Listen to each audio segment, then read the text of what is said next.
everyone, welcome back to our channel. Today I am going to give my honest review on DSSB PGT English exam. So सबसे पहले तो जब आप जा रहे हैं एग्जाम देने के लिए तो आपको you have to take care of few things like especially for girls. आप लोग अपने इयररिंग्स, ज्वेलरी जो भी आप लोगों ने पहनी है वो सब आप निकाल के जाएंगे, रिमूव करके जाइए. नहीं तो और ऊपर से ये दूसरी फुल स्लीव्स के आप कपड़े क्लोथ्स नहीं पहनेंगे, आप हाफ स्लीव्स पहन के जाइए क्योंकि वहाँ पे कुछ स्टूडेंट्स थे ऐसे जो फुल स्लीव्स पहन के आए थे. अब उनको अलग कर लिया गया, फिर उनके साथ क्या किया वो नहीं पता, कुछ ना कुछ सोल्यूशन निकाला होगा. तो आप ऐसी सिचुएशन में ना फंसे, इसलिए आप लोग हाफ स्लीव्स के कपड़े पहन के जाए और जो भी आपके पास मेटल है जो आप पहनते हैं वो सब घर पे निकाल के जाए क्योंकि बाहर रिस्की हो जाता है थोड़ा सा, उनको ना रखना सेफली कहीं रखना. दूसरा, सिंपल स्लीपर्स पहन के जाए, बिल्कुल कवर ना हो आपके पैर, जैसे आप वैली पहन लेते हैं इस तरह की चीजें नहीं पहनिए. सिंपल फ्लोटर्स या स्लीपर्स पहन के जाइए. और मैं अभी गई थी एग्जाम सुबह, I was in school, then I took half day off, फिर मैं अपने एग्जाम देने गई. तो मेरा जो मैं अपना एडमिट कार्ड तो ले गई बट मैं अपना आधार कार्ड भूल गई. तो ये गलती ना करे, अपना आधार कार्ड लेकर जाए और टाइमली पहुंचे वहां पे क्योंकि वहां पे काफी रश रहता है. 2-3 जगह वो आपकी चेकिंग करते हैं जिसकी वजह से लंबी लंबी लाइनें होती है. तो आपको अंदर जाके भी एक डिक्लेरेशन भरना होता है, उसमें काफी टाइम लग जाता है. तो हो सकता है आप टाइमली अपना एग्जाम जो है स्टार्ट ना कर पाए, तो प्रॉपर मार्जिन लेके चले. गेट क्लोजिंग टाइम 1:30 था, जैसे मेरा एग्जाम सेकेंड शिफ्ट में था, 2 to 5 था, तो 1:30 गेट क्लोजिंग टाइम था.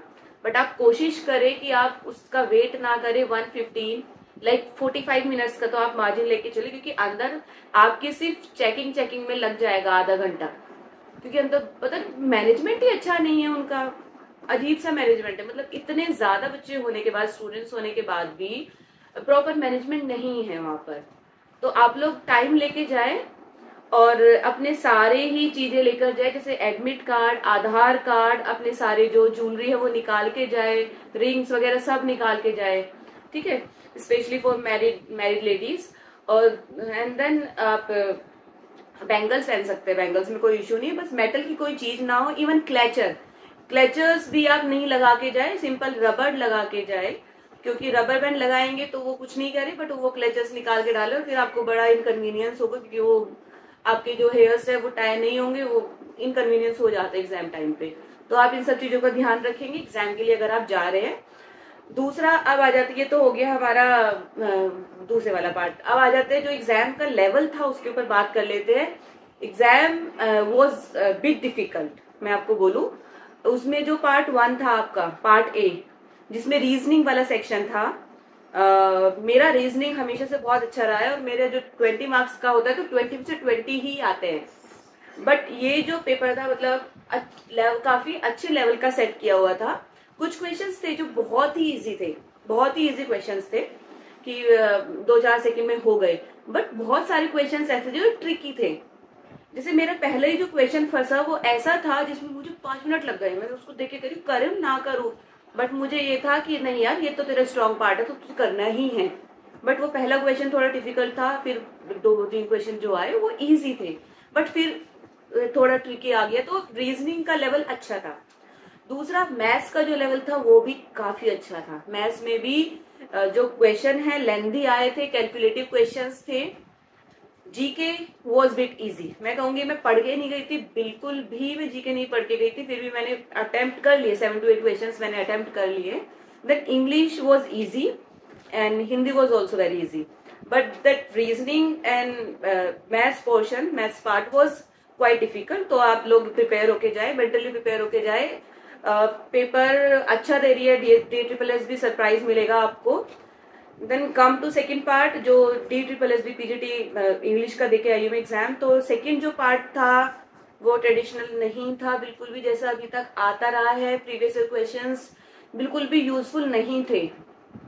ठीक है, ऐसे ही क्वेश्चंस उठा के नहीं दिए गए हैं. आप ये देखिए, जैसे अभी बात करते थोड़ा सा DSSB DGT वो PGT इंग्लिश के बारे में. अभी स्टूडेंट का एग्जाम है ऑन 11th जुलाई, तो उसके बारे में डिस्कस कर लेते हैं. तो लास्ट मिनट आप क्या कर सकते हैं ना, आप थियोरी ऑफ क्रिटिसिज्म पढ़ के जाइए. ठीक है, मार्क्सिस्ट और कंस्ट्रक्टिविज्म, रियलिज्म, पढ़ के जाइए, पूरा सेक्शन इसके ऊपर था। अफ्रीकन लिटरेचर, बहुत सारे क्वेश्चंस थे, African literature, Australian literature, Patrick white, ठीक है, इसके ऊपर काफी क्वेश्चंस थे। और चौसर से एक भी क्वेश्चन नहीं था, जॉन ड्राइडन से एक भी क्वेश्चन नहीं था, है ना, स्पेंसर से क्वेश्चन नहीं थे, तो इंडियन लिटरेचर से काफी क्वेश्चंस थे। तो देखिए ट्रेडिशनल जो एग्जाम हम सोचते थे कि आएगा, अभी जो हुआ था बॉय वो मेल वाला जो हुआ था 2024 वाला, उससे बिल्कुल ही अलग था। और जो कुछ जाने पहचाने हमें नोवेल दिख रहे थे या ऑथर्स दिख रहे थे, राइटर्स दिख रहे थे, उनसे भी रिलेटेड जो क्वेश्चंस थे वो ऐसे थे कि आप डायरेक्ट नहीं बता सकते, मतलब एक तरह से किस पर्सपेक्टिव से ये लिखी गई है नोवेल, इस तरह के क्वेश्चंस थे। इससे आपको क्या अंडरस्टैंडिंग बनती है, मतलब इस इवन जो आप बहुत बार हम पढ़ के चले जाते हैं, हमारे दिमाग में चल रहा होता है कि इस अगर ये आता है तो इसका ये ऐसे करके ना लगा देना है। इवन जो उन्होंने ऑप्शंस भी दिए हुए थे ना, वो बड़े ही कंफ्यूजिंग देते, मतलब कि जो अब हम करते हैं ना बहुत बार कीवर्ड्स याद कर लेते हैं, वो सारे कीवर्ड्स ऑप्शन में है। तो पेपर वॉज क्वाइट डिफिकल्ट जो पार्ट बी था। तो ये तो हमने बात कर ली थोड़ा सा DSSB PGT इंग्लिश के बारे में, है ना। और बट मैं बाकी लोगों के लिए भी बता रही हूँ कि आपका पार्ट बी इजी नहीं आने वाला है, तो अच्छे से अपने प्रिपेयर करके जाइएगा आप लोग। और आज ऑन 8 जुलाई, आज 8 जुलाई हो गई है, तो आज भी DSSB ने कुछ डेट्स निकाली है TGT काफी टीचिंग पोस्ट है, असिस्टेंट सेक्शन ऑफिसर की भी पोस्ट है, उनकी मतलब पोस्ट नहीं निकाली, डेट निकाल दी है इनकी, उनका एग्जाम कब होने वाला, तो आप लोग उसी हिसाब से अपना प्रिपेयर कीजिए। बिल्कुल इजी एग्जाम नहीं आएगा, DSSB आपको सरप्राइज देगा, एग्जाम काफी डिफिकल्ट था। तो हाँ बोलो। तो यही होता है जब भी वीडियो बनाने बैठती हूँ तो ये आके बैठ जाता है मेरे पास। चलिए, तो आपका जो एग्जाम है वो इजी नहीं आने वाला है, तो अपनी जो आपकी प्रिपरेशन है उसको फुल जोश में करना शुरू कर दीजिए। और डिफिकल्ट से डिफिकल्ट जो आपको लगता है कि ये वाला पार्ट आपने छोड़ दिया है, उसको भी कीजिए। कुछ नहीं पता क्या आ रहा है, जैसे जो हमारा भी मैं DSSB PGT इंग्लिश के एग्जाम देकर आई हूँ, तो उसमें जो क्वेश्चंस थे वो सीधा एक भी क्वेश्चन नहीं था, नरेटर पर्सपेक्टिव से क्वेश्चंस पूछे गए थे। टोन कैसी है इसकी, जूडी जूडी दम दम जूडी जूडी दम तो चला जा। चलिए, तो अपनी वीडियो को हम यही खत्म करते हैं। अगर आपको कंटेंट अच्छा लगा तो शेयर कीजिए, सब्सक्राइब कीजिए, लाइक कीजिए। किट्टू क्या कीजिए बताओ बताओ बताओ, हाँ बता ना। पता नहीं, आप ही तो कहते हो कि लाइक करो, लाइक ऊपर करके लाइक करो, शेयर करो, लाइक करो, शेयर करो, शेयर करो, लाइक करो और सब्सक्राइब करो और वेरी गुड। चलिए ठीक है, चलिए तो बाय। इंग्लिश में अपना नाम भी लिख देना, ठीक है भाई, तो कमेंट्स में अपना नाम भी लिख देना, ठीक है। चलो तो बाय कर दो सबको, ऊपर से थोड़ा ऊपर।